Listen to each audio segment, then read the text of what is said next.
On est en direct, on est en live dans l'endroit de la Géoula Pitzman, le resto de la Géoula, rue des Rosiers, rue Pavée, mais on est là surtout pour la rue des Rosiers. Baruch Hashem, le tableau célèbre de la Géoula, où on a eu un miracle extraordinaire qui a été fabriqué par quelqu'un, bien sûr un artiste, mais qui a été commandité par le Rav Pachter, par notre ami Monsieur Journeau. Donc dedans représente les 4 exils du peuple juif. Donc on l'expliquera Bezrat Hashem. Voilà les invités de la Géoula, Chaim Abraham, Raphaël de la Géoula, c'est la première fois. Notre ami Daniel, et en plus on fait le Farbringen en l'honneur de sa maman pour le mérite de l'élévation de sa maman Rachel Bat Aaron Esther Aaron, c'est Esther, c'est sa maman, voilà. Donc voilà, on est invité par notre ami Daniel au Farbringen. Il y a Shimon de la Géoula qui a vécu des grands miracles avec le Rabbi exceptionnel. D'ailleurs ici tous ont vécu des grands miracles. Il n'y a que Raphaël, c'est la première fois, il a tellement entendu des miracles qu'il s'est dit il faut que je vienne. Donc venez nous rejoindre parce qu'ici il se passe des choses, des merveilles. Ici on a Jonathan qui est en train de nous préparer un miracle. J'ai peur de le dire mais bon, il faut être courageux donc c'est spécial. Hein, Jonathan confirme, c'est en train d'arriver quelque chose de phénoménal. Bon, de Jonathan, voilà, c'est en chemin, derrière puisqu'on a demandé la semaine dernière. Jonathan de la Géoula, Jonathan, Baruch Hashem, qui vit tout le temps des miracles et qui chaque année qu'on revient de Tishri à Tishri, il ne pense qu'à Tishri. Ça veut dire pendant un an il pense à Tishri. Il veut savoir si tu as pris son billet. Et on a attends, Raphaël. Voilà, une petite kippa de la Géoula, Raphaël Yechia Meller, qui va demander à Shmuel tu as besoin de quelque chose? Il veut me dire quelque chose? Ouais. Pourquoi? Il est très content d'être là, Baruch Hashem, et c'est la première fois qu'il vient. Exceptionnellement, parce qu'il ne savait pas. Essaye. Ah. Alors dis-lui ce que tu peux lui amener au moins. Pas lui dire rien, dis-lui ce qu'il y a. Voilà, Shmuel il se bat pour nous au Farbringen. Il est très gentil. Ah non, lui il lui faut une salade, c'est important. Ça fait 2 heures qu'il est là. Ah, il n'aime pas le saumon, je crois, si? Non. Il veut. Ouais, non, de. Pizza. Hein? Une pizza. Non, attends.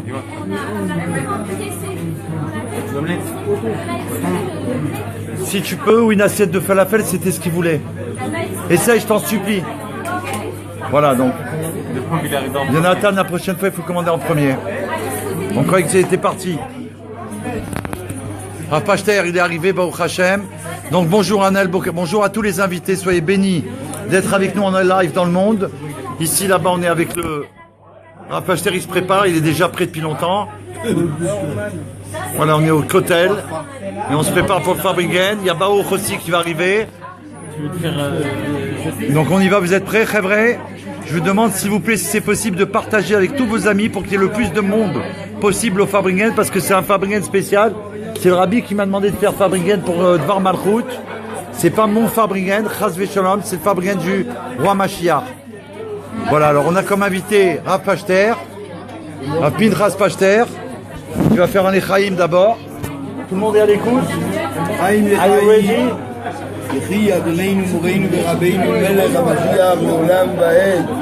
Que vive éternellement notre maître, notre guide, le roi Mashiach, et qu'il se dévoile rapidement, encore avant ce Shabbat. Amen. Il se voile tout de suite, Bezrat Hashem. On ne va pas attendre Shabbat, C'est pour ça que j'ai dit avant. Qu'on soit avant à Yerushalayim. Amen.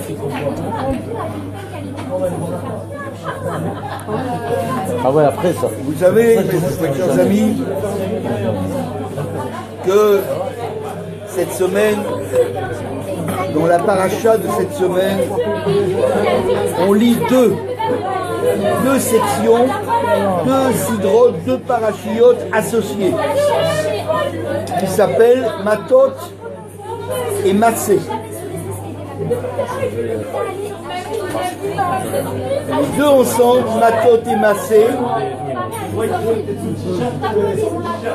le Rabbi roi Mashiach fait comprendre qu'elles ont deux caractères différents, et plus que différents, contraires.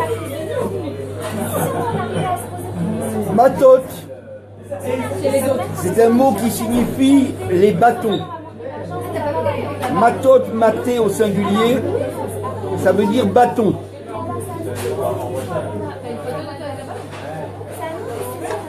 Il s'agit du bâton, du sceptre de chaque chef de tribu. Mais ça donne une idée de fixité, une idée de stabilité, une idée d'immobilisme. Le bâton, la tribu, la royauté, le sceptre, c'est quelque chose qui ne bouge pas, quelque chose qui n'est pas déraciné. Le sceptre, c'est la royauté de David, elle n'a pas bougé pendant l'histoire. Elle est éternelle. Massé, au contraire, ça veut dire les étapes du voyage. Au contraire, ça suggère de bouger. Matot, c'est l'immobilité, et Massé, c'est la mobilité. Et les deux sont lus ensemble, c'est difficile. Comment peut-on concilier deux contraires? Le Rabbi Roi Mashiach concilie tout parce qu'il a un esprit qui n'a jamais eu lieu, qui ne s'est jamais produit dans l'histoire. C'est l'homme qui peut résoudre tout. C'est le plus grand prophète de toute l'histoire. Et cet homme, ce grand prophète que Dieu nous a donné à notre époque, vous dites deux contraires, ça peut être concilié, ça peut être compatibilisé à condition de trouver une dimension encore plus haute que les deux. Quand on trouve une dimension plus haute que les deux, elle joue le rôle de la synthèse. Tout le monde sait ce que c'est la synthèse, l'arbitrage, l'union. Et c'est pour ça, quand on va finir les deux parachiotes, on aura fini en même temps le 4e livre de la Torah. Et quand on finit un livre, tout le monde crie Chazak, Chazak, Benit, Chazek. Et le rabbi dit comme ça, écoutez bien. Le premier Chazak, c'est pour la paracha Matot. Le deuxième Chazak, c'est pour la paracha Massé. Et Benit Chazek, c'est pour la force de synthèse qui va les unir ensemble. Waouh! Alors le rabbi il va plus loin. Il dit, attention, Chazak, ça veut dire qu'on est en train de démontrer qu'il y a une Chazaka. Qu'est-ce que c'est une Chazaka? C'est une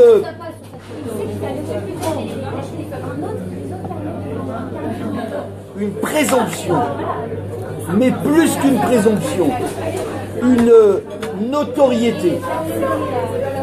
Quelqu'un qui est de notoriété, un badaï, comme un badaï, quelqu'un qui est un chazaka, quelqu'un qui est de notoriété propriétaire d'une maison ou d'un champ, même s'il n'a pas de document, il est propriétaire. Parce qu'il y a une chazaka, il y a une notoriété depuis 20 ans, ou depuis 3 ans, ou depuis 10 ans, que c'est lui qui habite là-bas et qui fait progresser le champ, qui le fait prospérer. Alors ça s'appelle une chazaka. Et à partir de quand la chazaka s'installe-t-elle? Au bout de trois occasions. 3 occasions répétées, ça s'appelle une chazaka. Comme une corde qui aurait été tressée avec 3 brins différents, elle a une force qu'on ne peut pas vaincre. 3, c'est quelque chose qu'on ne peut pas vaincre. Et voilà pourquoi il dit, vous comprenez bien, que la force qui va unir Matot et Massé, deux contraires, doit être forcément la chazaka. La force. Je donne un exemple. Dans cette paracha, il y a un événement qui peut passer sous silence. On peut passer sous silence, qui peut être inaperçu et qui pourtant a une très grande importance. C'est la mort d'Aaron. Dans cette paracha, on nous raconte qu'Aaron est monté sur le mont Hor, et là-bas, il est décédé. Il dirait, il n'y a pas de choses exceptionnelles, tous les gens finissent leur vie quelque part à un moment donné. Il dit oui, mais attention, là, il y a quelque chose qu'on ne voit nulle part. On nous annonce d'abord la date à laquelle il est parti. Personne, ni Moshe, ni Myriam, on nous dit leur âge, la date de leur départ. Il est parti le premier jour du 5e mois. Autrement dit, le premier jour du mois de Av. Autrement dit, le jour qui va arriver lundi, dimanche soir, juste après Shabbat, il va y arriver précisément le premier jour du 5e mois. On ne le dit pour personne. Sauf pour Aaron. Même Moshe, on ne sait. On est obligé de déduire quelle date il est parti, etc. Là, la Torah elle-même, elle dit le premier jour du 5e mois, il est parti de ce monde. Pourquoi? Deuxième chose, on nous dit son âge, 123 ans. Là aussi, vous posez la question, mais qu'est-ce que ça va m'apprendre? Est-ce que la Torah, c'est un livre d'histoire? Est-ce que c'est un livre de chronique, d'archives? Non, c'est un livre d'enseignement. Qu'est-ce que j'apprends de savoir qu'il est mort à 123 ans? Et le rabbi répond comme ça. Aaron, c'est quelqu'un qui cherche avant tout l'unité de tout Israël. Il rentre en plein dans ce qu'on a dit, la synthèse. Lui, il cherche l'unité des contraires. Quand il a vu les contraires qui sont en train de se bouffer le nez, il cherche le point d'entente qui va faire en sorte que les deux sont après des amis. Quand il voit un mari et une femme qui se tapent sur le crâne, il cherche le point d'entente, le point de synthèse et le point d'unité, le kudat ha'ardut, qui va faire en sorte qu'ils vont être un couple qui s'entend bien. Aaron, il a fait ça toute sa vie. C'est pour ça qu'on nous dit que quand il est mort, toute la maison d'Israël l'a pleuré pendant 30 jours. Qu'est-ce que ça veut dire toute la maison d'Israël? Ça veut dire les hommes et les femmes. Pour Moshe, il y a écrit simplement, ils l'ont pleuré. Ils l'ont pleuré. La maison, c'est les femmes. La maison, c'est les femmes. Tout le monde l'a pleuré parce qu'il faisait le shalom entre tout le monde. L'unité. C'est pour ça qu'on dit, voilà, il est parti le 5e mois. Le 5e mois, ça rappelle un chiffre, le 5, qui est au-dessus de 4. 4, c'est le nombre classique de tous les mondes. L'Éternel nous a montré qu'il y a 4 mondes, 4 niveaux de perception. Le monde de la perfection, Atzilut, le monde de la création, le monde de la formation et le monde de l'action. Mais 5, ça signifie que c'est au-dessus de tout ça, au-dessus du système. Il y a mieux encore.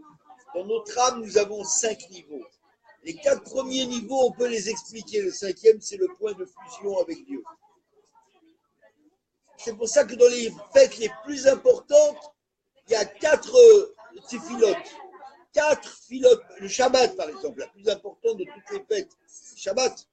Il y a 4 téphilotes, 4 offices. Le soir, le matin, Moussaf et Mincha. Il y a un seul jour dans l'année où il y en a 5. C'est Yom Kippour. Parce que Yom Kippour rejoint le point de la Neshama, le point de l'âme qui est au-dessus de tous les mondes.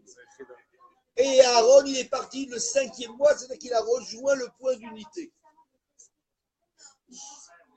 Maintenant, pourquoi on nous dit qu'il est mort à 123 ans? Parce que le modèle classique, c'est Moshe Rabbeinu. On demande à vivre comme lui, pas plus, pas moins, comme lui.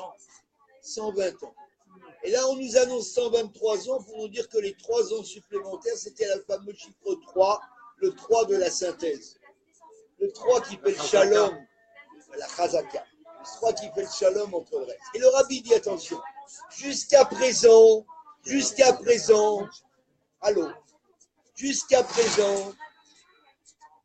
on disait qu'il fallait l'amour du prochain pour réparer la cause de la galoute. La galoute, elle est arrivée, le temple a été détruit parce qu'on ne s'aimait pas suffisamment. Vous savez ça.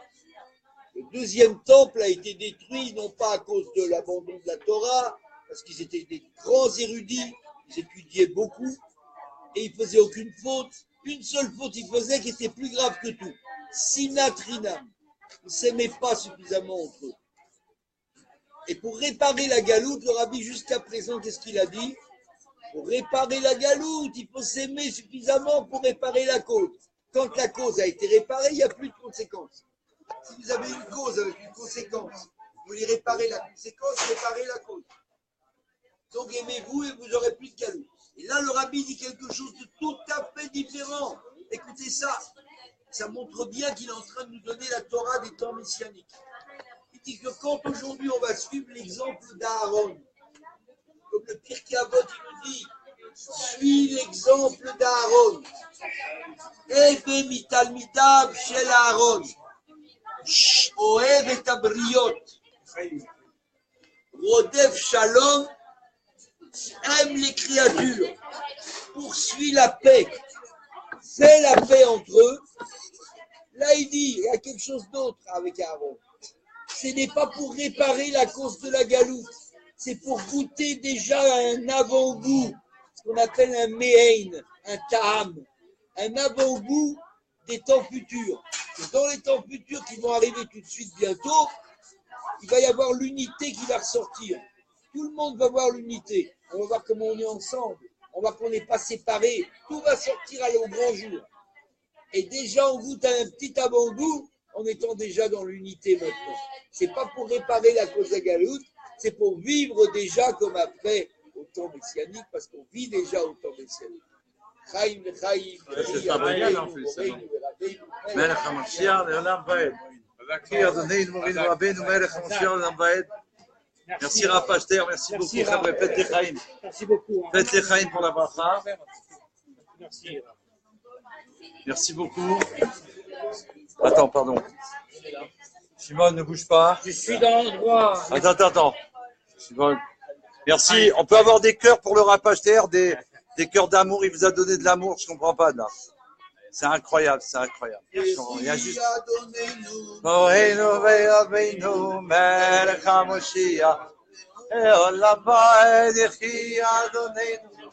là-bas, on a le bâton de Moshe Rabbeinu. Bâton de Moshe Rabbeinu. Là, on a. Eh oui, vous croyez qu'on est où là? Vous rêvez ou quoi? Il y en a qui sont en Israël, ils pensent qu'ils n'ont pas compris qu'ici, on est de Sarfat. Sarfat, c'est l'essence de la Géoula. Et là, on a trouvé le berceau de Moshe Rabbeinu, enduit en bitume, je me rappelle plus en quoi, comme l'arche de Noé.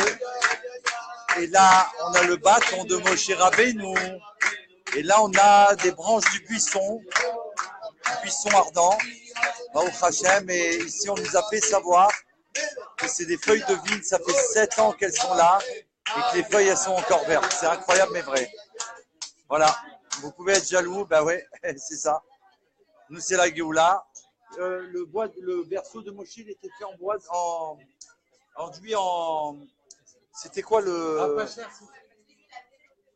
La résine. Oui, comme l'arche de Noé, c'était, je crois. Bon, Hachem. Oui. Pas cher, c'est toutes les semaines? Oui, c'est toutes les semaines. Toutes les semaines. Je vais attendre tous les mois. Et les gens vont mourir en fait. C'était juste une question. Merci à Stevie Raphaël qui vient de partager la vidéo. Merci à ceux qui partagent, Baruch Hashem. Et je voudrais, tu peux prendre le relève? Voilà, on va demander à Daniel, puisque c'est pour l'élévation de sa maman. Merci beaucoup. Ben, c'est très simple. Là-bas, enlève l'assiette. Ok. 2 minutes. Ok. J'entends bien c'est mon fils qui l'a conduit.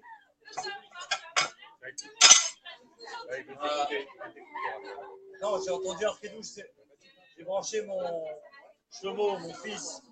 Ça fait quelques semaines sur des shiurim que je reçois d'Eretz HaKodesh, de Rav Yaakov Abergel. J'ai déjà dit plusieurs fois des petits mots de lui. Et j'ai dit à mon fils, d'abord, c'est bien parce que c'est le Dvar Malchut, mais en résumé, en 20 minutes, 30 minutes. Maximum, le plus long, il dure 40 minutes. Donc, on peut l'étudier tranquillement et ça nous éclaire. Et là, il m'a dit qu'il a vu un chidouche magnifique. Il a fait le Rav Yaakov Abergel à propos de Seven Seventy. Et c'est lui-même qui l'a cherché, qui l'a trouvé, quoi. Donc, avec toute simplicité et humilité, je vous le transmets en son nom, c'est quelqu'un de très simple dans le Hachem, comme nous tous d'ailleurs. Donc, je fais les Chaim, les Chaim. Et vous savez que nous, les chassidim de la Géoula, quand on va au Seven Seventy, quand on va chez le Rabbi, on n'a qu'une seule adresse, c'est le Seven Seventy. On ne bouge pas du Seven Seventy, matin, midi et soir. C'est notre endroit, c'est notre makom. C'est le makom du Rabbi, donc on ne bouge pas. Et on est très attaché à cet endroit parce qu'on sait qu'à tout moment, le Melech HaMashiach, il va apparaître. Parce que le Rabbi, il a fait savoir qu'un jour, le Mashiach, il va arriver comme ça. Il est là. Oui. Simplement, il faut qu'on le voie. Comme si on va dire qu'il est dans son bureau et que tout d'un coup, il sort du bureau. C'est sa substance. Voilà. Bien sûr qu'il est là. C'est évident. C'est pas à David qu'on va. C'est évident. C'est pas à David qu'on va dire qu'il n'est pas là, Chas V'Shalom. Parce que j'amène des centaines de personnes chez le Rabbi parce qu'il est là. Mais une fois, le Rabbi, il a fait savoir que le Mashiach, il va arriver comme ça. Ça veut dire qu'il est sorti du bureau. Ils ont été surpris. Comme ça. Voilà. Exactement. Comme ça, ils sont venus. Ça va se passer comme ça en un instant. T'es gaffe, bien le dommage. Dans les premières années, c'était comme ça. Il y avait 6 étudiants qui étaient un peu éparpillés de la yeshiva. Ils étaient dans la petite synagogue là-haut. Et ils étaient en train de discuter comment le Mashiach va venir de quelle manière. Ben c'est ça. Ben oui. Il parlait sur l'avenir de Mashiach quand il va venir, etc. Et brusquement, et tout d'un coup, le Rabbi est sorti du bureau. Le Rabbi, il y a eu leur fait. Ça, alors qu'il n'écoute pas aux portes, le Rabbi. C'est le Rabbi, c'est tout ce qui se passe. Comme ça, il Daniel, il faut garder l'appareil. Il y en a qui veulent faire plus que. C'est pas grave, c'était trop important.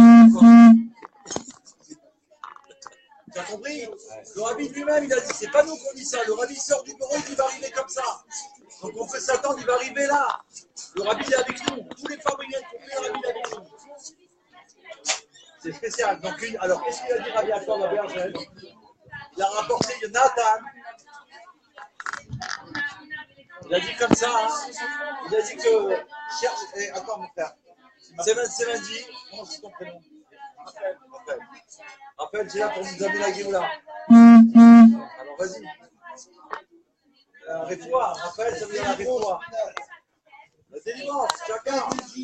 J'ai entendu un mot très fort aujourd'hui. Est-ce que c'est le Rabbi qui est le Mashiach? Quand on est Mashiach, c'est pour l'éternité. Non. Il a dit ça pour que tu nous poses la question. C'est tout. Nathan, il est là pour lancer des boulets de Géoula. Nathan, il doit 770. Où il est le Mashiach, il ne l'est pas. S'il l'est, s'il ne l'est pas, puisqu'il a dit dans sa vie, c'est une calzone déguisée. Non, ça c'est clair. Je rappelle, on va expliquer. Parce que cette semaine, j'ai eu un grand miracle. Ça demande, ça c'est une préparation. Mashiach, c'est un personnage qui est unique dans l'histoire. Il ne subit pas les aventures des autres. Non, mais il faut servir les filles. Alors écoutez, Yaakov Abergel, il a dit comme ça.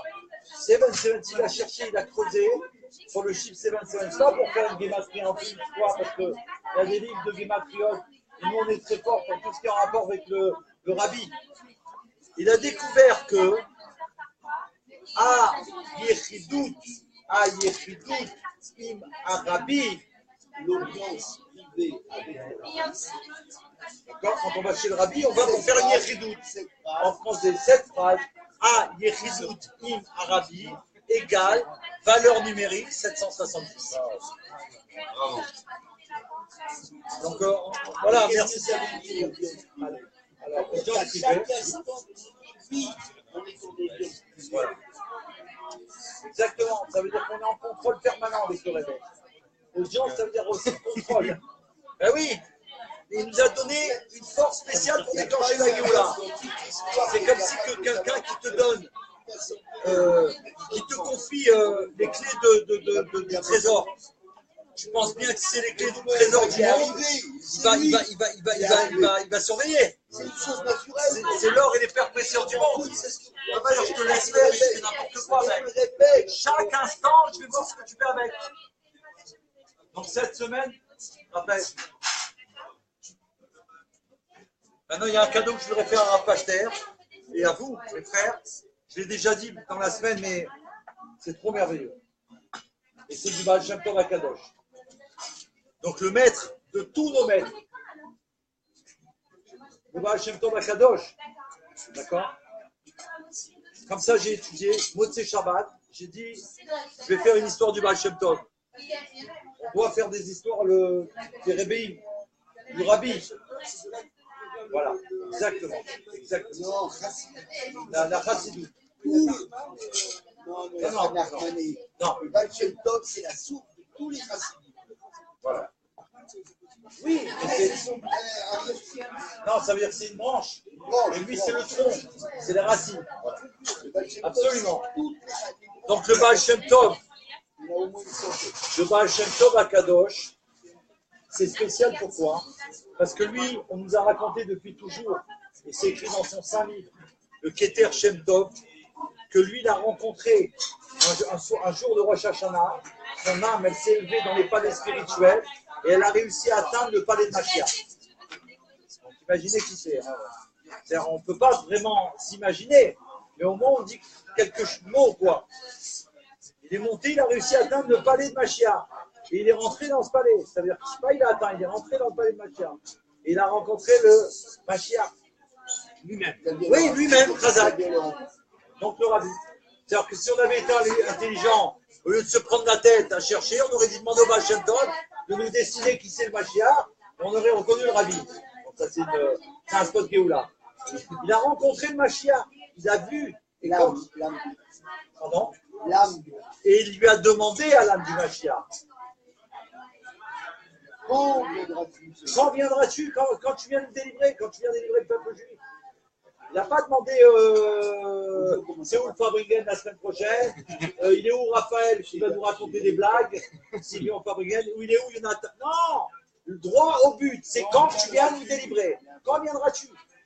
Tu comprends? Non, ça veut dire que même nous, c'est une notion pour nous. Quand on se rend compte, on peut se poser les bonnes questions, parce qu'on n'a plus le temps maintenant. Le Rabbi clair, il dit qu'on n'a plus le temps d'expliquer. Il y a des sites aujourd'hui, il y a Rav Google si vous voulez. Tapez sur Rav Google, demandez-lui. Ben oui, c'est pas la peine de poser des questions qui ont été posées 10 milliards de fois. Aujourd'hui, le Rabbi il attend une action. Un jour, j'ai tardé à venir devant le Rabbi. Qu'est-ce qu'il m'a dit? Il m'a dit en français.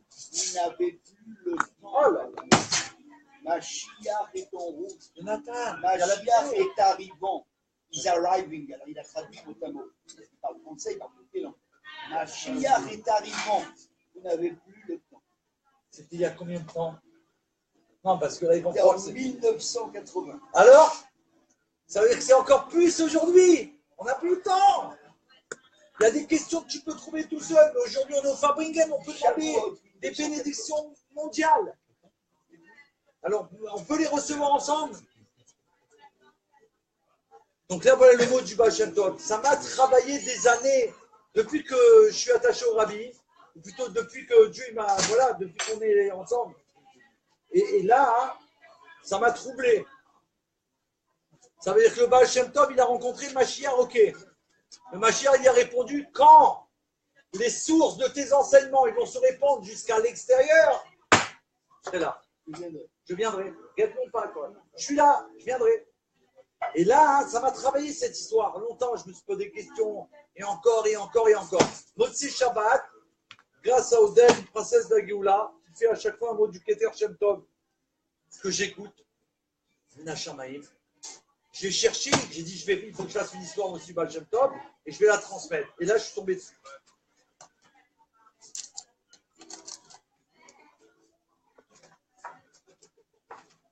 Voilà.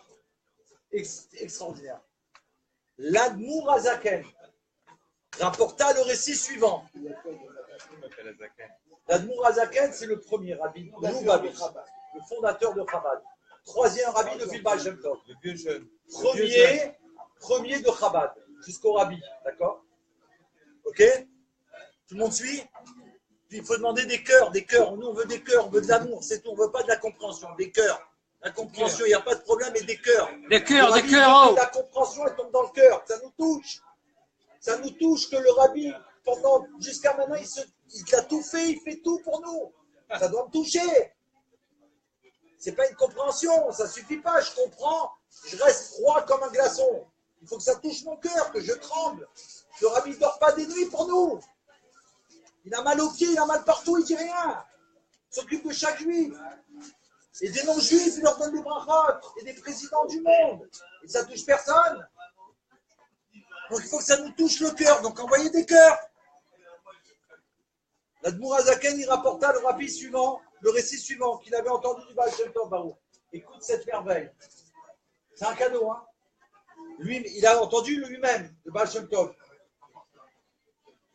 Il a entendu lui-même du Baal Shem Tov qui à ce moment-là n'était plus de ce monde. Et donc, il est venu voir l'Admour Azaken alors qu'il n'était plus de ce monde. Donc c'est spécial. Jusqu'à l'âge, il lui dit, et il nous dit le Admour Azaken, jusqu'à l'âge de 18 ans, le Baal Shem Tov, il a eu le mérite de recevoir l'enseignement de Achia de Shiloh.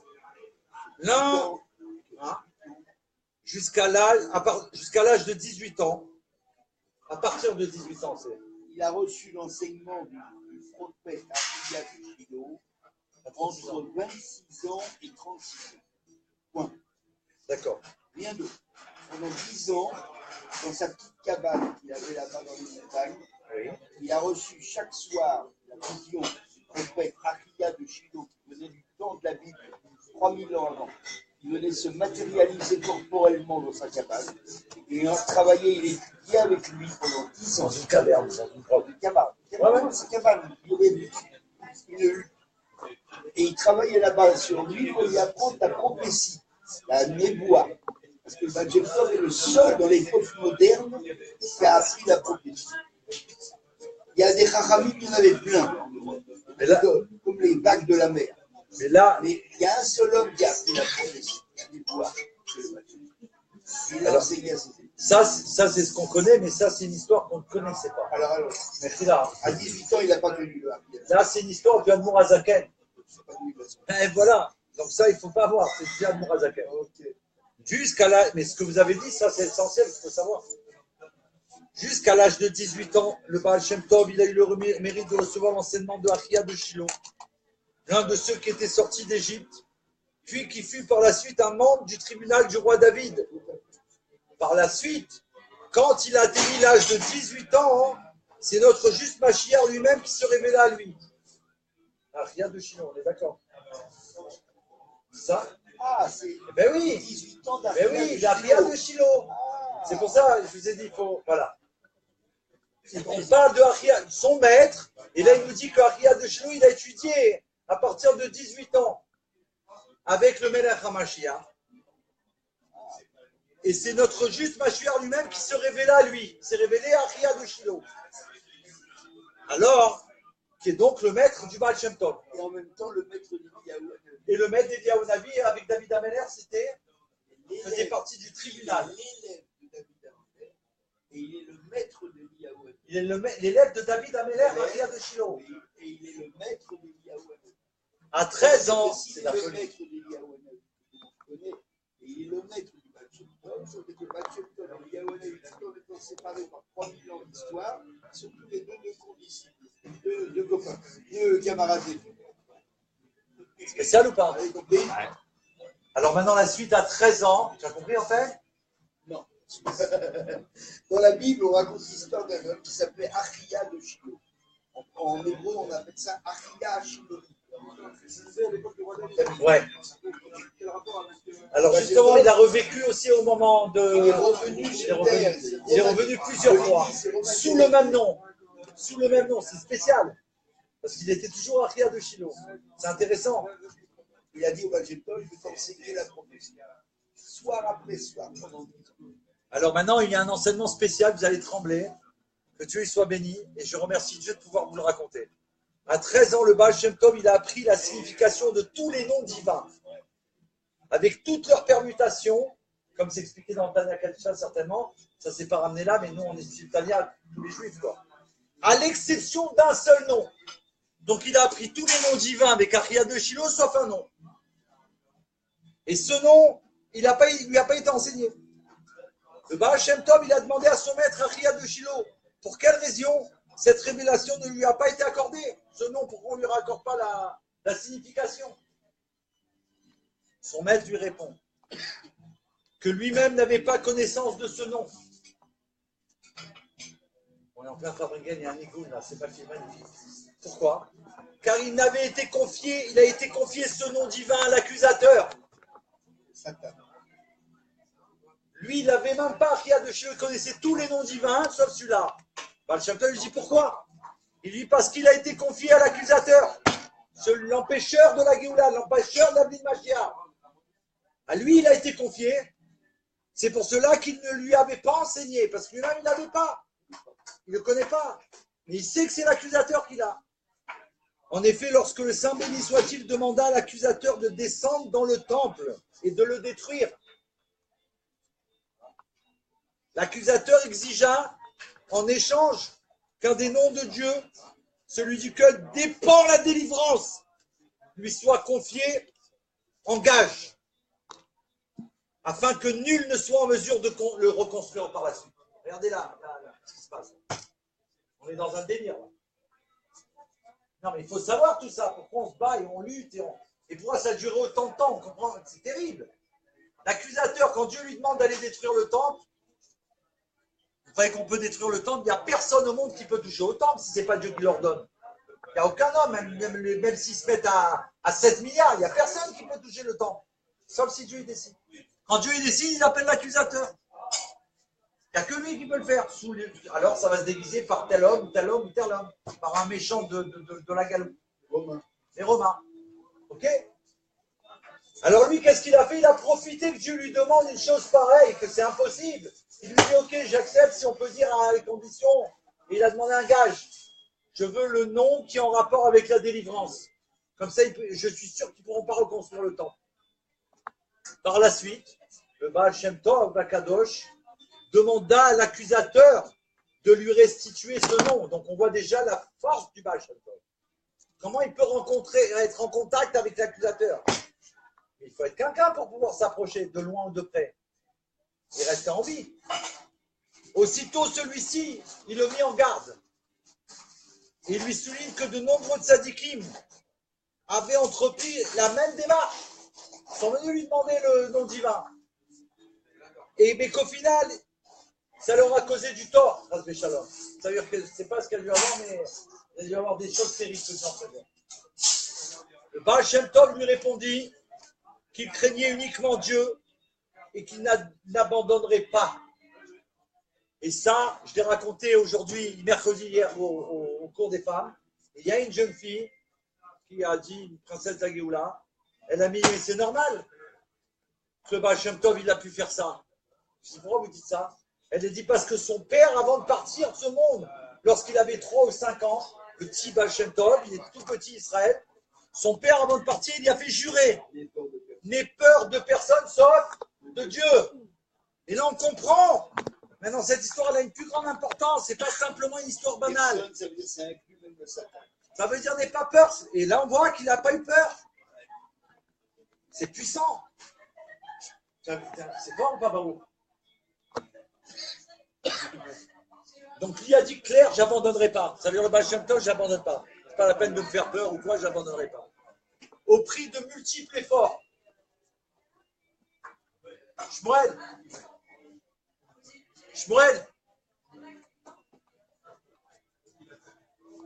Au prix. Voilà, on est toujours chez Pisman, Baruch Hashem, on a juste de fermer l'endroit. Donc pour l'instant, on est tranquille encore. Au prix de multiples efforts, le Baal Shem Tov Akadosh, il parvint enfin à faire descendre l'accusateur dans le monde. Jonathan, viens écouter ça. Donc le Baal Shem Tov, il s'est fatigué, il a tout fait, il n'a pas lâché. Et il a obtenu que l'accusateur il va descendre dans le monde.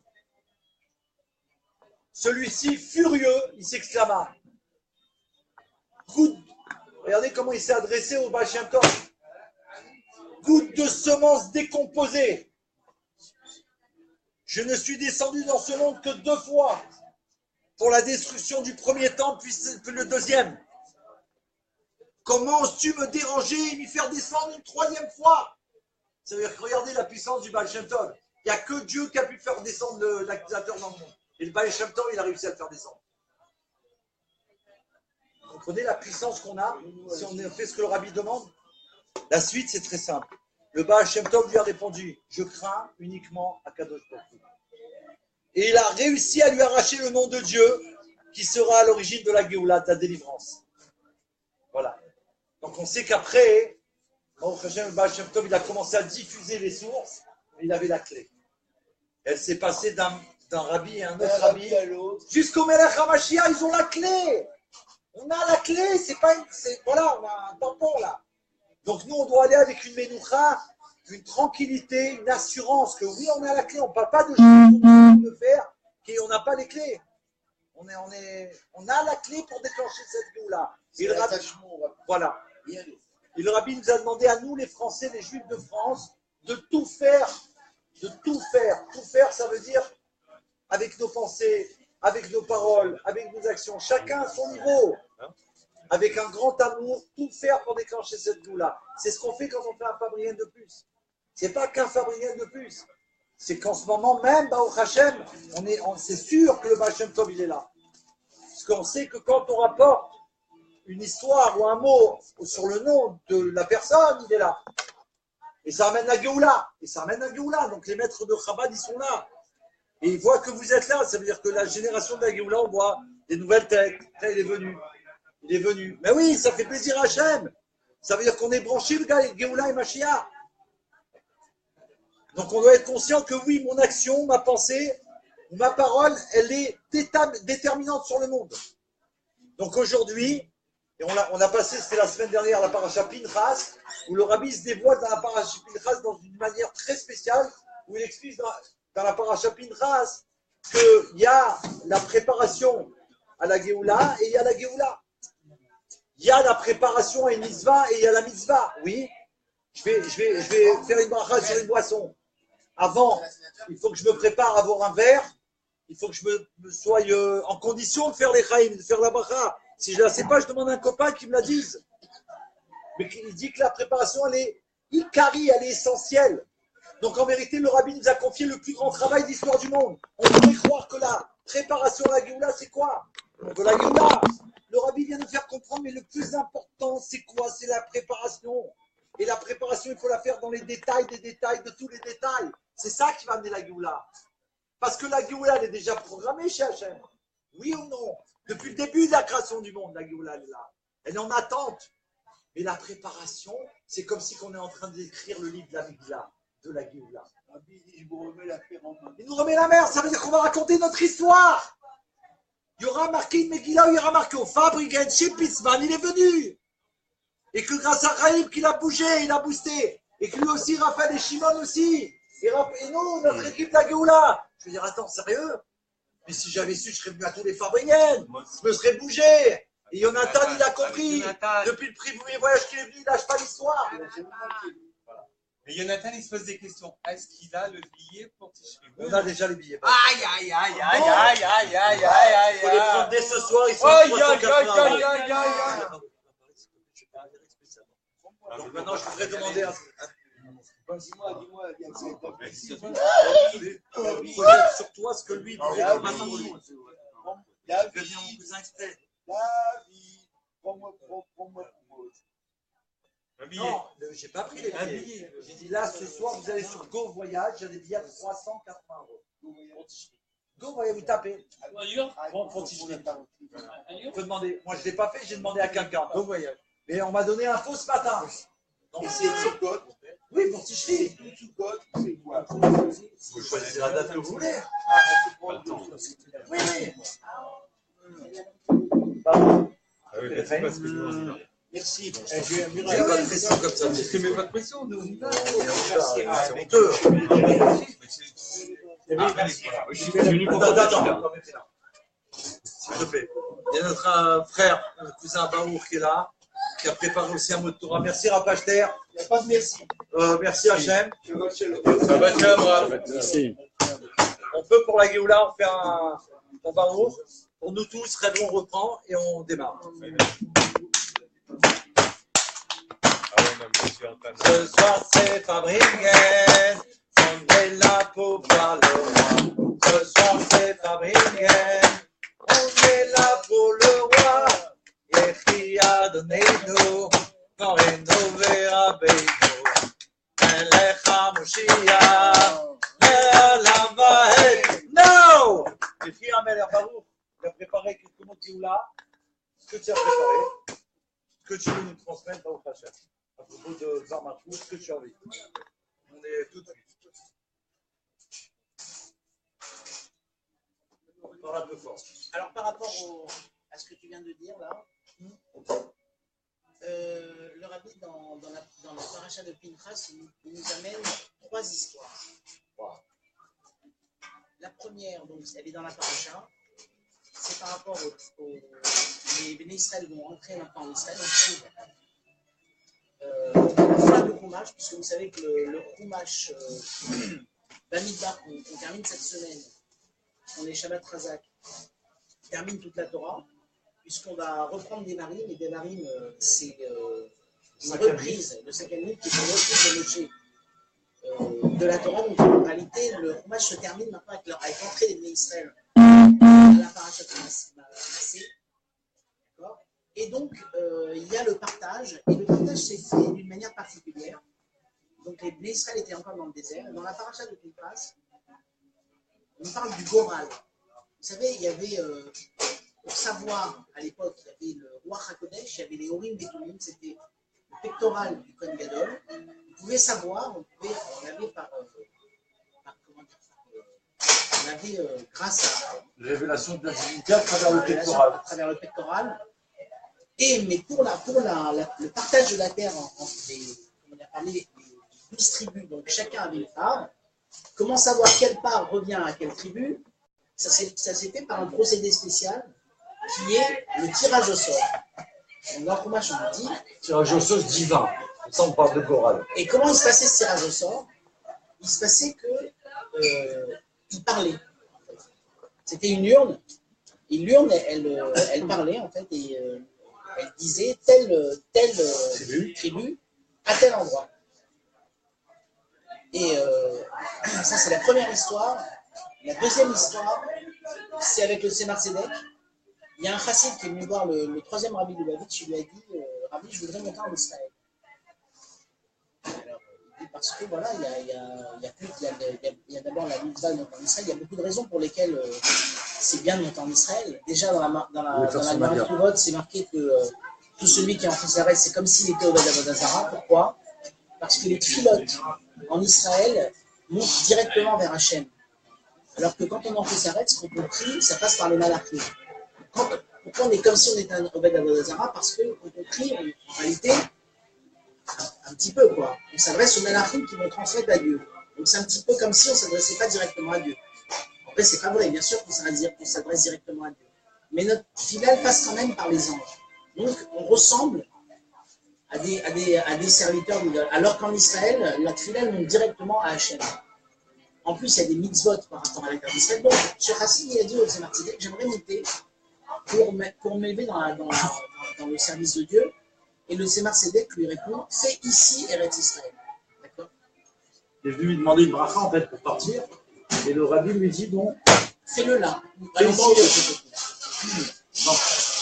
Et la troisième histoire, c'est le Rabbi Rachab qui va faire un mama. Vous savez, les rabbis, tous les rabbis, donc, à un moment donné, ils font des discours chassidiques. Donc, ça se passe en général dans la synagogue, il y a tout le public qui est réuni, le rabbi est là, on chante, on est en train de chanter. Et il y a toujours un chant avant le mamar, c'est un chant particulier, un nigoun qui est toujours le même, c'est le nigoun du mamar. Donc on chante le nigoun, Et c'est une introduction au discours chassidique que va faire le rabbi.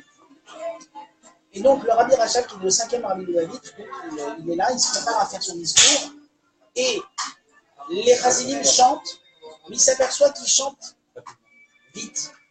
Pourquoi? Parce qu'en réalité, ils sont impatients d'entendre. À l'époque, c'était pas parce que vous savez, le rabbi, le dernier, il parlait beaucoup. Mais les autres rabbins, parfois, ça passait des longs moments sans qu'il y ait de mamarine.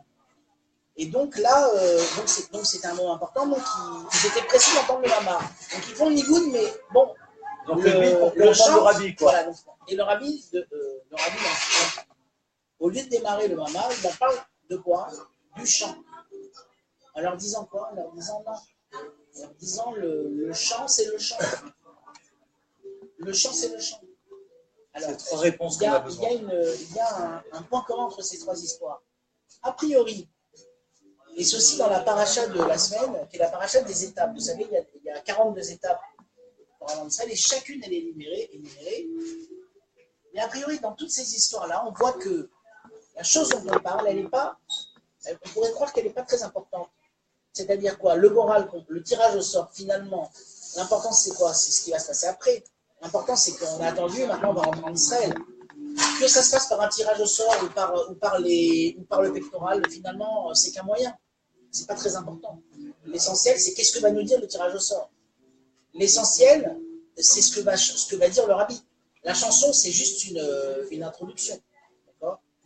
Et alors l'enseignement et les étapes, c'est la même chose. Les étapes, c'est que des étapes. L'essentiel, c'est quoi? C'est quand même l'arrivée en Eretz Israël. Puisqu'on sait que toutes les mitzvot, elles ont été faites pour la terre d'Israël.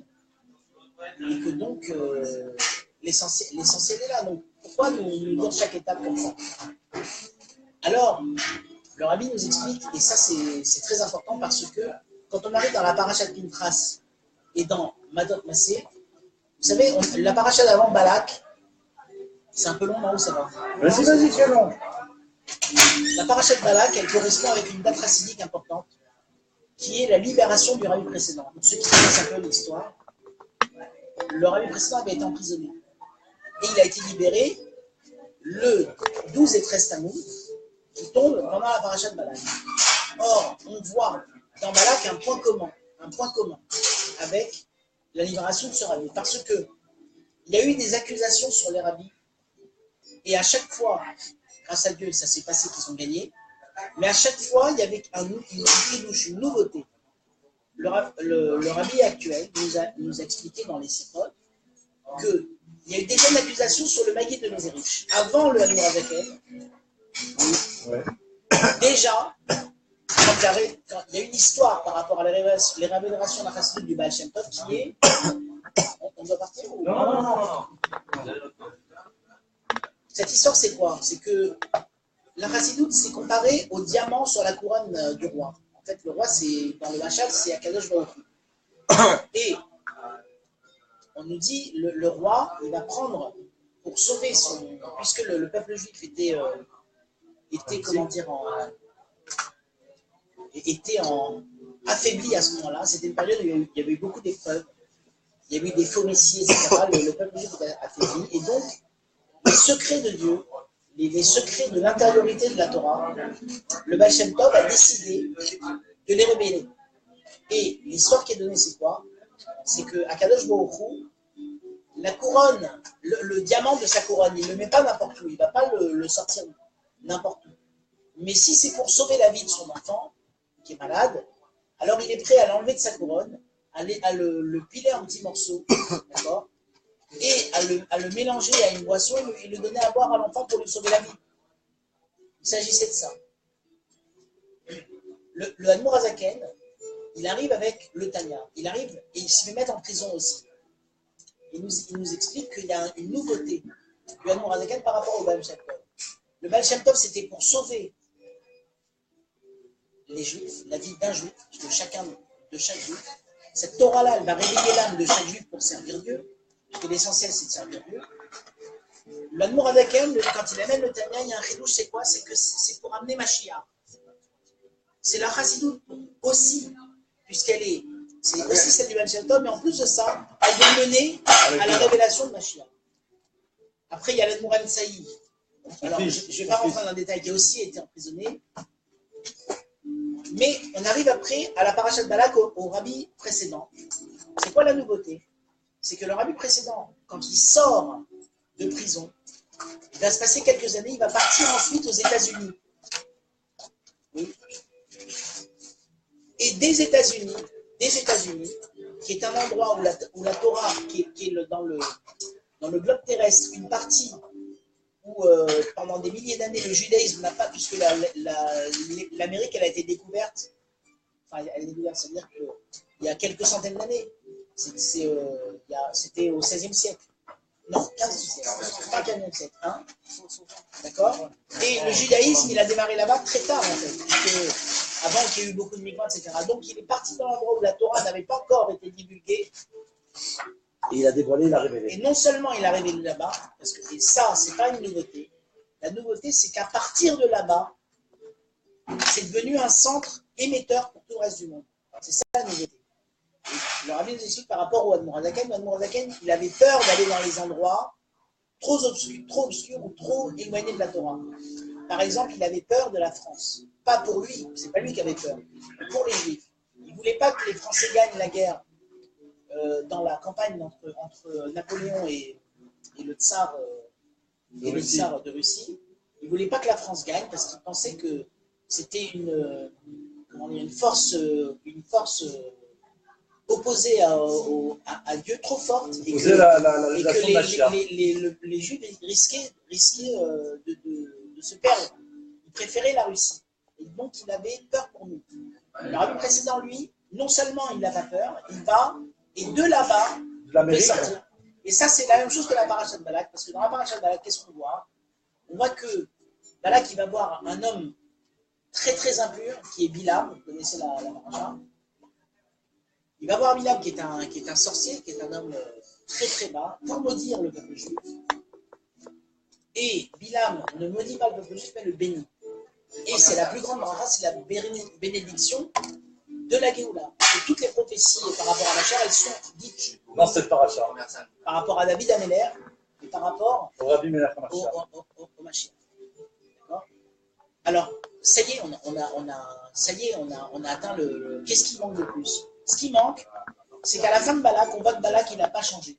Balak, à la fin de la paracha, après avoir béni le peuple juif, il dit au Binyamin, moi j'ai un conseil à vous donner pour les faire tomber. C'est quoi le conseil? Envoyez-leur des jeunes femmes. Envoyez-leur des jeunes femmes. Et ils vont tomber. Vous allez voir, ils vont se faire avoir avec ça. Et non, c'est-à-dire qu'ils ne vont pas tomber, mais de la manière dont eux, ils l'ont fait, ils ont provoqué qu'on va tomber, ça se fait shalom. Ah oui. Et comme Dieu, il ne supporte pas ça parce que c'est quelque chose qui est en horreur, alors il sait qu'à cause de ça, on peut tomber. Et on arrive à la parachat Pinchas. Parachat Pinchas, qu'est-ce qui se passe? Il y a un prince d'Israël qui s'appelle Zimri. Tout ça, c'est dans le Chumash. Et Zimri, il prend une princesse midianite, il va devant tout le monde, hein, devant Moïse, va pour faire L'acte de mariage, on va dire. Avec elle, pour être devant tout le propre. monde, comme ça, il rentre dans la tente, devant Moshe. Et Moshe ne réagit pas. Pourquoi il ne réagit pas? Il y a certaines lois dans le Shulchan Aruch. On dit que ces lois, on les connaît, mais on dit comme ça, En Morim, il y a des lois qui sont écrites, mais on ne les enseigne pas. Par exemple, entre, je crois, les tefilines, il y a une heure à partir de laquelle on a encore le droit de les mettre. C'est marqué dans le Shulchan Aruch, après la tombée de la nuit. On a le droit de les mettre, mais on n'enseigne pas. En Morim, on n'enseigne pas. C'est écrit, mais on n'enseigne pas. D'accord? La même chose, si un Béné Israël, il prend une Midianite, une non-juive, et devant tout le monde, il dit voilà, je vais faire l'acte avec elle, il va s'y donner, il y a la qu'il faut aller et qu'il faut le tuer. On n'enseigne pas. On n'enseigne pas. On l'enseigne pas. Pourquoi on l'enseigne pas, je ne sais pas. Je vous dis peut-être que si on m'enseignait des lois pareilles, peut-être que les gens après ils vont se permettre de mettre des tefilines à des heures. Peut-être que chacun il va sortir avec sa lance pour aller tuer tout le monde. Donc on ne l'enseigne pas. Et C'est facile d'appliquer une loi quand on nous dit, voilà, il faut le faire, on désigne des gens, voilà, faites ça, Dieu il demande de faire ça. C'est facile. Mais si les rabbinim disent, On ne sait pas. on ne sait pas quoi faire. Elle est marquée cette loi, mais on ne sait pas quoi faire. Alors personne ne bouge. Et qu'est-ce qui se passe? Il y a un grand Chibou Lachem ici. On est justement d'entrer en Israël dans le, comment dire, pour accéder à la Kedusha suprême. À la Géoula. Oui. Et qu'est-ce qui se passe? Lui, il rentre dans la tente et devant tout le monde, les personnes ne réagissent. Il y a une épidémie qui démarre à ce moment-là. Il commence par mourir. Et Pinchas, il est là, et qu'est-ce qu'il fait? Il prend sa lance, il rentre dans la tente et il les tue. D'abord, il a demandé à Moshe, quoi, je comprends. Hein? Parce qu'il a parlé à Moshe d'abord. C'est important de dire ça. Ouais, mais il n'a pas eu Non, non, il n'a pas eu, mais il a demandé à Moshe. Moshe lui a dit, Pinchas, il lui a dit, oui. j'ai appris de toi. J'ai appris que s'il y a une chose comme ça qui se passe, on doit faire ça. Moshe lui a répondu que celui qui a appris ça, alors il doit être l'exécuteur. Ah oui. Mais il n'a pas dit de le faire. Il a dit c'est toi qui l'as dit, alors vas-y. Mais il avait le libre arbitre de faire ou de ne pas faire. Et alors, Pinchas, Pinchas, il va. Alors maintenant, le rabbi nous dit dans des circonstances, ça veut dire quoi? On va les tuer les gens. Pas du tout. Il ne faut pas prendre qu'on doit tuer. En réalité, chacun doit tuer le Zimri qui est en lui. Il faut savoir qu'entre la paracha de Pinchas et Balak, il y a une grande avancée. Parce que dans Balak, le mâle, il a donné la bracha, c'est-à-dire l'endroit le plus bas, de lui est sorti la bracha, mais il n'a pas changé l'endroit le plus bas. Alors qu'à Pinchas, après Pinchas, il va y avoir la guerre contre Minyan et on va complètement éradiquer le mal. C'est-à-dire que la Nekuda de Pinchas, si on arrive à la capter, et c'est ce qu'on a parlé par rapport au Goral, si on capte cette Nekuda que le Rabbi nous donne, on tue le mal et on rentre dans la Géoula, puisque Pinchas c'est Eliaou. Pinchas c'est nous, ça veut dire c'est l'annonceur de la Géoula. C'est la fin du mal, la transformation du mal en bien. D'accord? Et c'est la Géoula. Et alors maintenant, on va revenir à l'histoire du départ. L'histoire du départ, le problème, c'est que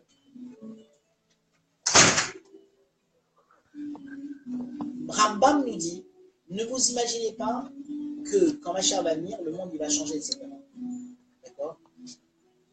Le rabbi nous explique, Géoula c'est Gola avec Aleph dedans. Rentrer le Aleph dans la Gola. Il le redit dans la paracha de Pinchas. Il nous dit le problème c'est quoi? Le problème c'est qu'on est toujours en train de projeter quelque chose ailleurs. D'accord? Quand on fait quelque chose de Kodesh, et même on voit ça aussi dans les lois du Beth Amikdash en ce moment, on étudie des détails a priori. D'accord? Des choses qui, par exemple, comme amener le sang, le rabbi dit quand on amène le sang pour faire la hazara, l'aspersion. C'est rien d'amener le sang, c'est l'aspersion l'important. Mais quand on l'amène, il faut quand même ne pas avoir une marche à hazara, il ne faut pas avoir une pensée étrangère. C'est-à-dire que chaque détail est important, mais pas seulement que chaque détail est important. En réalité,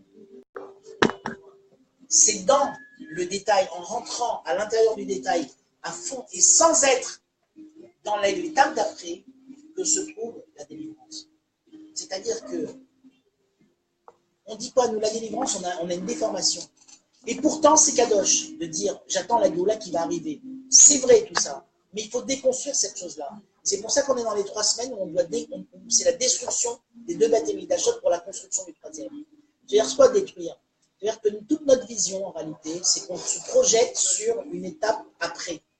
Et finalement, on n'y arrive jamais à cette étape. Puisque je vous rappelle que quand Yoshua est rentré en Eretz Israël, on n'a pas réussi à faire la conquête de toute la terre. En 900 ans, la conquête de toute la terre ne s'est pas faite. Elle ne s'est faite qu'au 2e exil, au retour d'exil de Ezra. D'accord? À la construction du 2e temple, là, toute la terre a été conquise. Par contre, qu'est-ce qui manquait? Tout le peuple n'est pas revenu. Donc, dans la première entrée en Israël, on était tous dedans. D'accord? Et dans le deuxième, on n'était pas tous dedans. Dans le deuxième, on n'était pas tous dedans. Mais on avait toute la terre. Et dans le premier, on n'avait pas toute la terre, mais on était tous là. Donc, il manquait à chaque fois quelque chose. Donc, finalement, il manque toujours quelque chose. Le rabbi nous dit quoi? Il nous dit il faut qu'à l'endroit où on se trouve maintenant, il ne manque rien. À l'endroit où on se trouve maintenant, il ne manque rien. Ça veut dire, tu dis, je vais aller en Israël, tu te projettes en Israël, maintenant fais-le là, Israël. C'est ici maintenant. Tu as compris? On est en train de. C'est un point très fort, hein, ce qu'on est en train de dire, attention. On est en train de chanter, mais on chante, mais c'est rien le chant, c'est le mama. Pas du tout, pas du tout. S'il n'y a pas le chant, il n'y a pas le mama. Oui, oui. Le rabbin dit, vous n'avez pas fait le chant, donc le mama, il n'y a pas. Parce que au moment du chant, c'est que le chant. Quand on tire au sort pour rentrer en Israël, c'est que le tirage au sort, c'est un sujet en soi. C'est pas qu'on aurait pu le faire d'une autre manière. Non, on le fait et Dieu il fait un miracle. On apprend quelque chose de très grand de ce miracle. Il parle, il se met à parler le Goral, comme dans les Avdil, parenthèse, comme dans Harry Potter, vous savez. Vous avez vu le Harry Potter? Non, on l'a pas vu, mais bon. Harry Potter, il met un chapeau et il se met à parler. C'est un tirage au sort, il se met à parler. Je pense qu'ils ont pris ça, sûr. Bien sûr. Tout est pris de la Torah. Et c'est nous apprendre quoi? Nous apprendre qu'il faut être comme Pinchas. Pinchas, il ne s'est pas projeté dans une autre situation.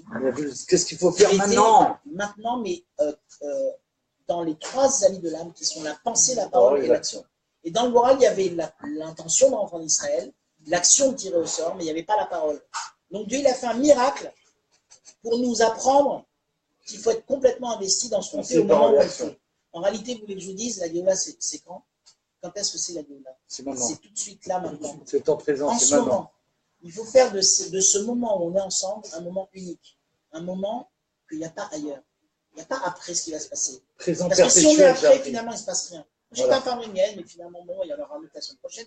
Et on attend la Géoula, elle ne vient pas. Mais pas du tout. Là, c'est la Géoula en ce moment. Là, c'est la Géoula. C'est un moment de Géoula. Et si on envisage comme ça et qu'on donne cette intensité, d'accord?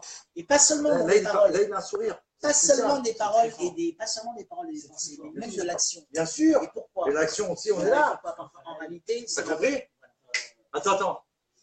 Et cette qualité-là, elle permet, parce qu'on a des épreuves. En réalité, n'importe qui peut tomber dans un moment d'égarement. Il peut se faire séduire par une jeune femme et tomber. Même quelqu'un de très religieux, même quelqu'un qui a un rave, même quelqu'un qui est attaché à Moshe Rabbeinu, même quelqu'un qui est avant d'entrer en Israël, il peut tomber.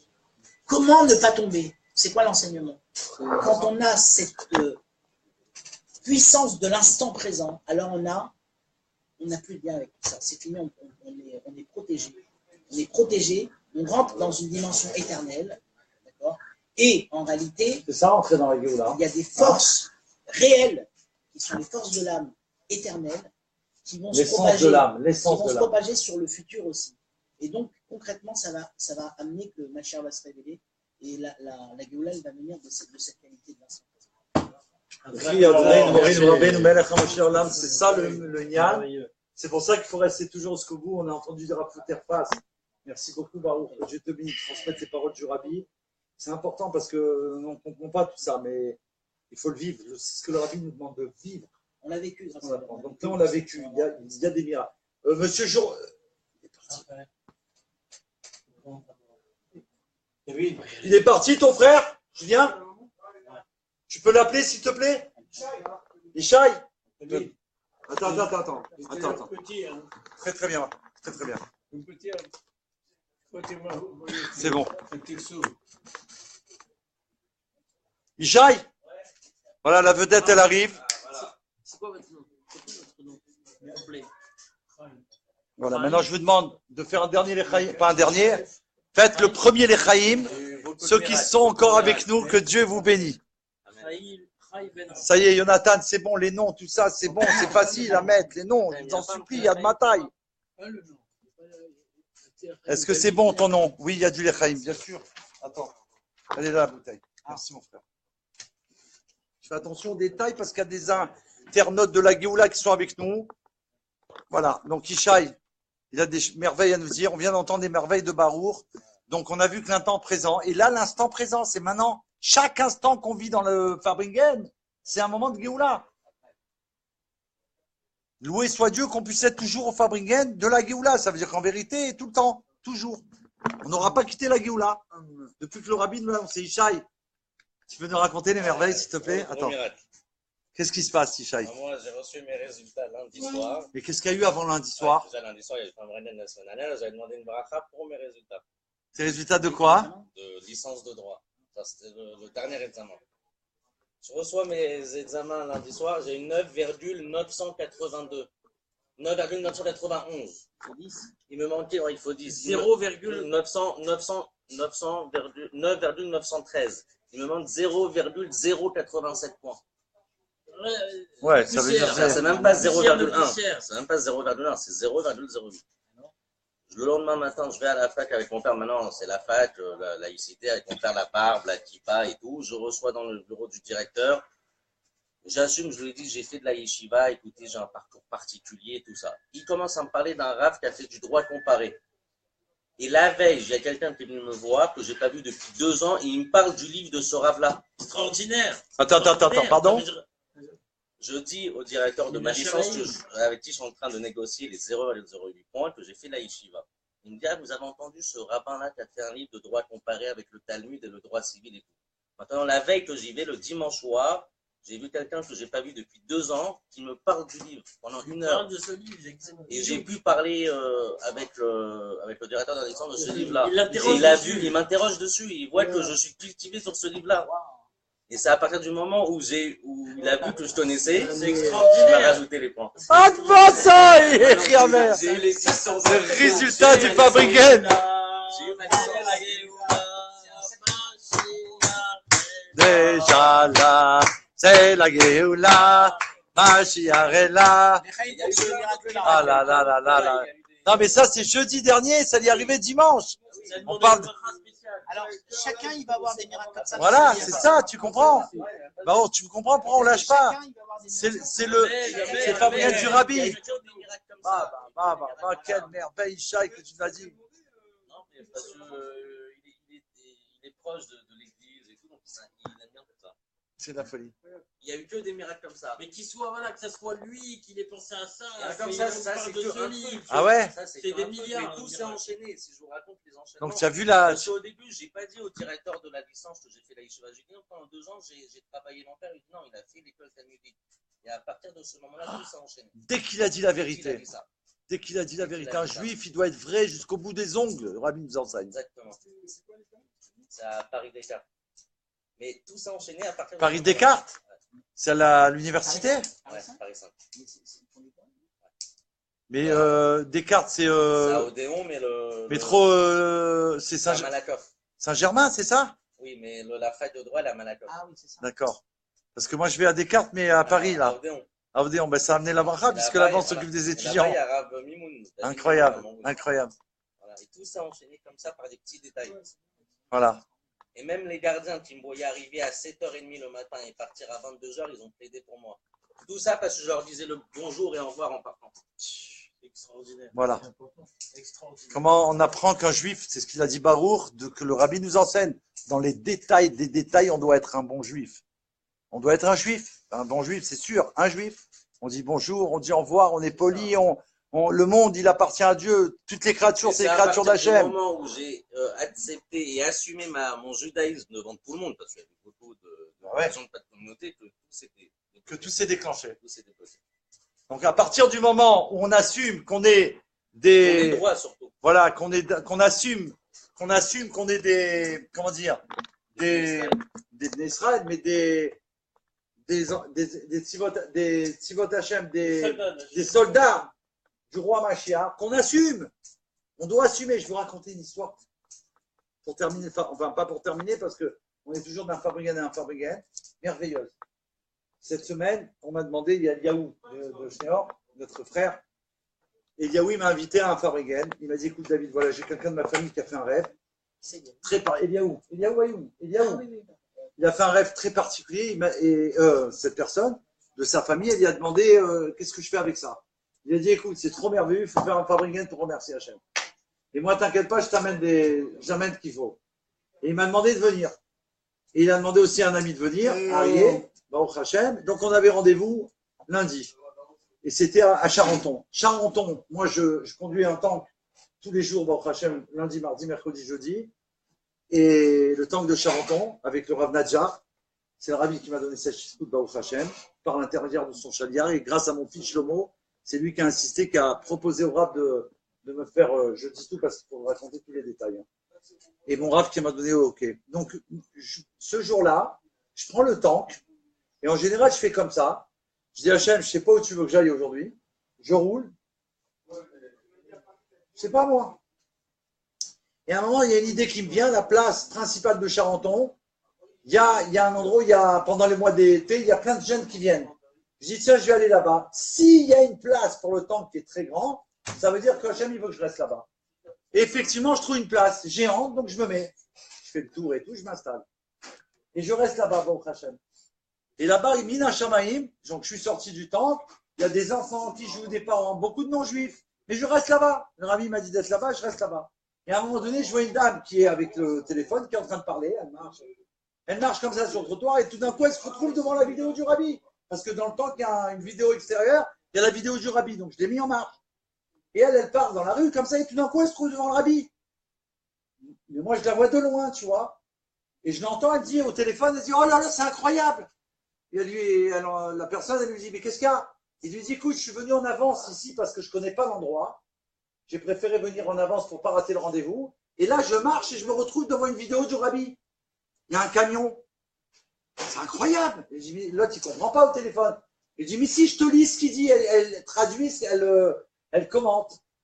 Et après ça, donc, alors moi, je l'ai invité à rentrer dans le temple pour rester puisqu'elle avait du temps. On a fait un cours de Torah. Il y a une autre dame qui est venue. Une histoire de fou. Ok, la journée, elle se termine. J'étais content parce qu'il y avait des miracles. J'ai pris leur téléphone. On est, Baruch Hashem, des merveilles. Et le soir, je vais au Fabrigen. Et Mina Shamaim, le Fabrigen, il se situe où? En face de l'endroit où je suis resté pendant 3 heures l'après-midi avec le temple. Au même endroit, en face de la fenêtre. C'est pas possible. Vous habitez là, j'étais là 3 heures. Et j'ai pas décidé d'aller là-bas. C'est Hachem qui m'a fait décider d'aller là-bas. Et donc, c'était merveilleux, quoi. J'ai compris qu'il y avait une Géoula. Et la dame, elle a raconté son miracle, elle a dit qu'elle a rêvé, qu'elle pensait qu'elle avait une très grave maladie que Dieu en préserve, donc ça l'a perturbée, et qu'elle est arrivée un soir, qu'il y a 2 rabbins qui sont venus la voir, et un, il lui a dit, les 2, ils l'ont rassuré, un, il lui a dit, écoute, ne t'angoisse plus, tu n'as rien du tout. Tu n'as rien du tout. Et elle lui dit, mais comment vous savez? Comment vous pouvez me dire ça? Comment vous savez? Et le rabbin, il lui répond, parce qu'il m'a dit. Je sais parce qu'il m'a dit. Et elle a dit que pendant son rêve, elle a été complètement soulagée. D'accord? Donc elle a raconté ça, on a fait Fabrigen, ils ont acheté des tonnes. Baruch Hashem, il y avait du monde, on a chanté, on a raconté des merveilles du rabbi et tout. Et à un moment donné, c'est pour toi ça, elle a commencé à parler du rabbi. Mais il est mort le truc, je ne comprends pas, vous parlez de Mashiach et tout. Je suis désolé, mais je suis obligé de dire la vérité. Et moi, comme c'était Fabrigen familial, amical et tout, je ne sais pas vous rentrer dans le débat parce que bon, je sais que des fois ça chatouille certaines personnes, tu vois. J'ai écouté, on pourra se revoir pour ça, mais elle fait non. Elle me dit non. Moi, je pense que au contraire, il faut répondre aux questions, il faut dire la vérité. Alors, elle dit ça, c'est comme si que moi j'attends ça. Je dis attends, c'est chez elle, c'est elle la baït à baït. Ça veut dire c'est elle qui organise. Et elle me permet d'ouvrir la bouche. Et donc je déballe tout. Tout ce que je peux en quelques instants, mais des merveilles. Je dis, écoutez, c'est très simple. C'est très simple. Il y a une chose qui a tout changé par rapport à toute l'histoire du monde, tout ce qu'on a entendu auparavant. Il y a un psak-din. Le rabbi a été déclaré Mashiach par des rabbanim dans le monde. Et c'est rapporté dans la Torah que quand il y a un psak-din sur la terre, même si dans le ciel, des anges, qui tu veux, il va venir se plaindre à Dieu en disant, attends, Hachem, l'accusateur, il vient, on l'a entendu tout à l'heure. L'accusateur, il vient dire, attends, Hachem, qu'est-ce qui se passe en bas, là? Ils ont déclaré le rabbi roi Mashiach, qu'est-ce qu'il leur prend? Qu'est-ce qu'il leur dit, Hachem? La Torah n'est pas dans le ciel, elle est sur la terre. Ce qu'ils ont décidé les Dayanim, c'est comme ça qu'on doit appliquer. Mais vous savez pourquoi je vous raconte ça? Parce que la dame, quand je lui ai dit ça, elle a fait « Ah, qu'est-ce que je me sens bien, monsieur. Oh. » Je dis, quoi, c'est vrai, ça vous fait ça? Mais elle me dit, mais comment? J'ai dit à Hachem, j'ai dit, j'ai compris maintenant, j'ai compris qu'en vérité, en disant la vérité à nos frères, on les soulage, au lieu de leur apporter une angoisse. Quand on ne sait pas, tu amènes une angoisse à quelqu'un, il dit, même lui, il ne sait pas. Donc pourquoi il nous parle de ça? Et là, elle a été soulagée, elle m'a dit, mais maintenant, j'ai compris, ça change tout, elle me dit. Ça change, elle a dit, c'est une dame qui n'est pas spécialement... Elle a dit, voilà, après, elle dit, écoutez, je prends sur moi, à partir de ce Shabbat, j'installe la plata à la maison. Toute seule. Parce qu'une fois que tu comprends que c'est la vérité, que le Rabbi c'est le Mashiach, et que tu peux rien changer, rappelle. Ni toi, ni personne, même moi, je peux pas changer. Personne, parce que ça a été statué. Donc on est soulagé. Ça y est, c'est fini. Puisqu'il a été choisi, décrété, que là où il ne peut plus rien faire, donc on y va, on avance. Vous comprenez ou pas? C'est-à-dire que là, il n'y a pas de problème. Il ne peut pas y avoir de changement, plus jamais pour l'éternité. Et plus que ça, j'ai entendu, c'est que le fait, et je termine vraiment avec ça, avec l'aide de Dieu, que le fait que le Psak Din, il a été fait en 1991. Et depuis, il y a eu plus de presque 1991. Ils l'ont présenté au Rabbi. Mais le Rabbi, quand est-ce qu'il est. Quand est-ce que Dieu ne le voit plus? C'est en 94. Ça veut dire qu'avant, le Rabbi, il a reçu le Psak Din et il a acquiescé. Ça, c'est en plus. Je te remercie d'avoir dit ça parce que je ne l'avais pas dit. C'est-à-dire que le Rabbi, il l'a dit, il a accepté. Il aurait refusé. Le Rabbi, il y a des choses qu'il a refusées devant tout le monde, devant des chalias. Il a accepté. D'accord? Donc, maintenant, on est tranquille. Ça veut dire que maintenant, quoi ça veut dire on est tranquille? On n'est pas tranquille. On est tranquille sur ce côté-là, que Mashiach, il existe, qu'il est vivant, et on sait qui c'est. On est tranquille pour ça, mais maintenant, on n'est pas tranquille parce qu'on doit être responsable de tout ça. Ça veut dire s'activer. On ne peut plus rester tranquille. Puisque maintenant, on a l'assurance que le Mashiach est là, il est déjà là. On doit tout faire pour que sa révélation elle soit effective par nous. Parce que Dieu, il attend que nous, et le Rabbi, il attend que nous, on le révèle. Que nous, on le dévoile. Donc, en disant la vérité, comme il a fait Ishaï, même un non-juif, il a acquiescé. Et il lui fait réussir son examen. Donc là, c'est pareil. À chaque fois que les Rébéim, comme il a rapporté Barour, ils ont été emprisonnés, ils ont dit la vérité, ils ont été reconnus non coupables et ils sont sortis de prison avec tous les honneurs des nations du monde. Donc, de quoi on va se priver?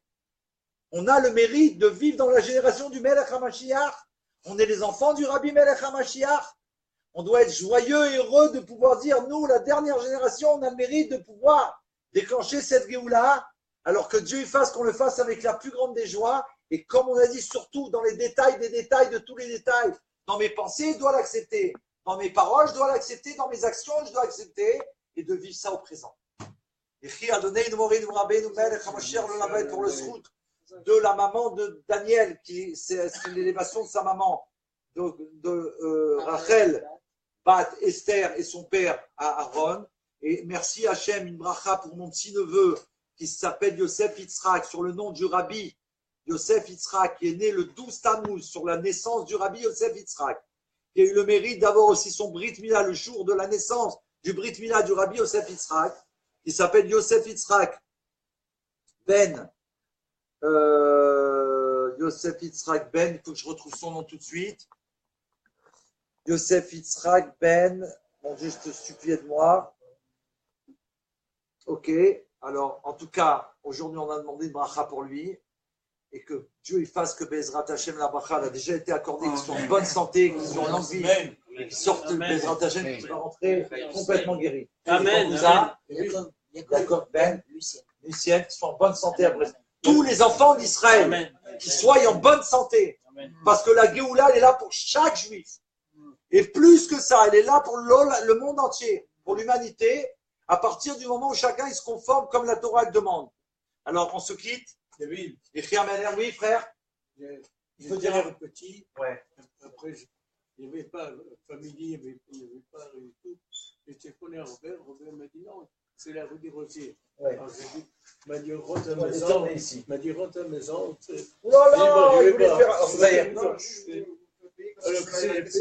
Oui, allez. Ouais, ça y est, pas le merci, avec grand plaisir. Au revoir, Didier. Au revoir. Au revoir. On est obligé de partir, pas de partir. Parce qu'on voilà, on rentre en Géoula. Je sais, mais merci. Allez, au revoir.